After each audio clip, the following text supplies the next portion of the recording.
Olá pessoal, hoje a gente vai abordar um transtorno muito comum, que é o transtorno de personalidade antissocial, ou comumente chamado de sociopata ou psicopata, como antigamente era denominado.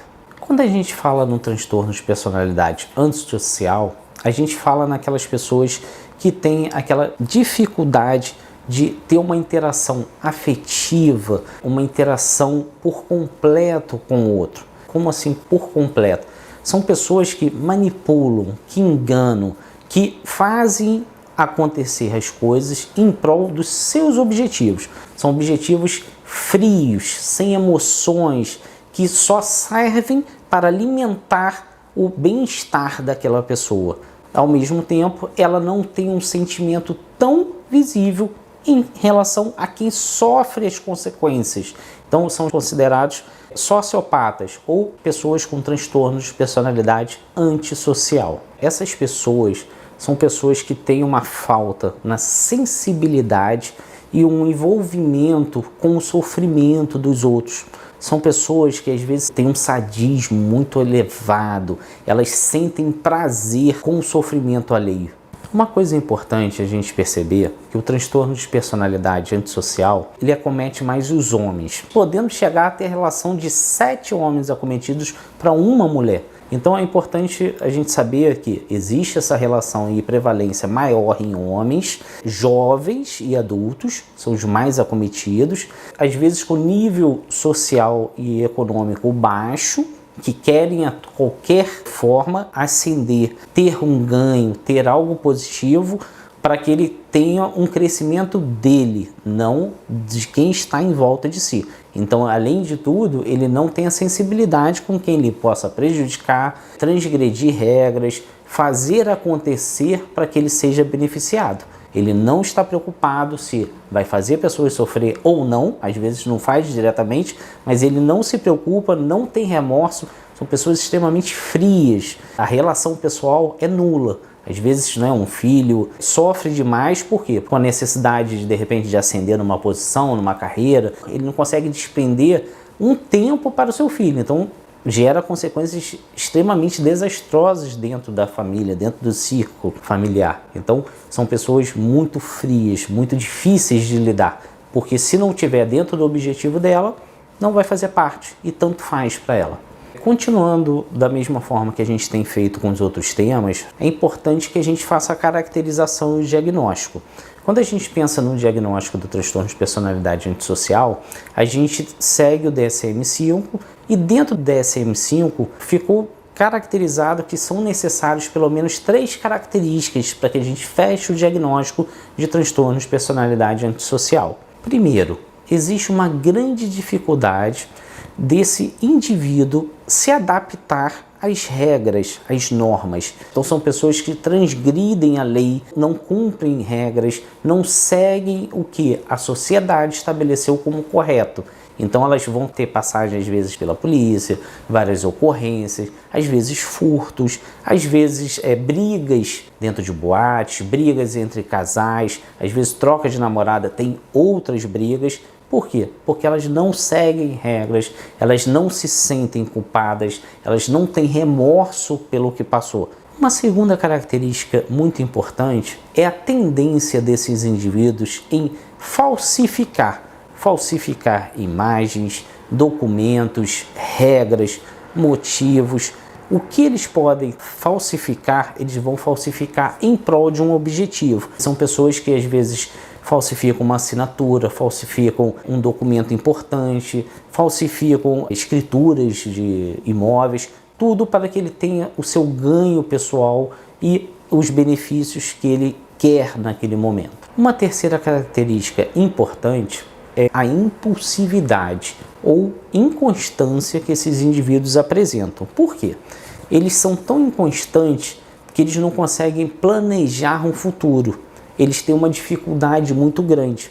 Isso, ao mesmo tempo, gera muitas consequências. Eles não conseguem manter uma relação também, um namoro, um casamento, algo durante muito tempo. Por quê? Porque deixa de ter um objetivo ele não consegue planejar o futuro e para ele aquilo ali não faz o menor sentido. Então são pessoas que não conseguem manter uma relação pessoal, mesmo que com interesse em conquistar alguma coisa.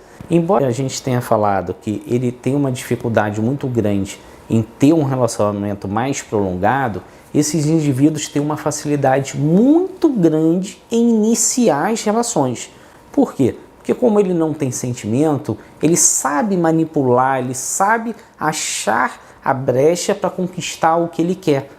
Porém, toda relação necessita do envolvimento, da doação, e eles não têm isso para oferecer. Uma outra característica importante, que é o baixo limiar que essas pessoas têm em relação à tolerância, a frustrações. São indivíduos que reagem de forma muito explosiva, muito irritadiça, eles arrumam confusão, seja verbal, física, e não medem consequências. Por quê? Porque eles não sofrem com isso. Estão envolvidos em brigas, em festas e que arrumam confusões desproporcionais e com um motivo que às vezes é muito pequeno, porque simplesmente não seguiu o que ele queria.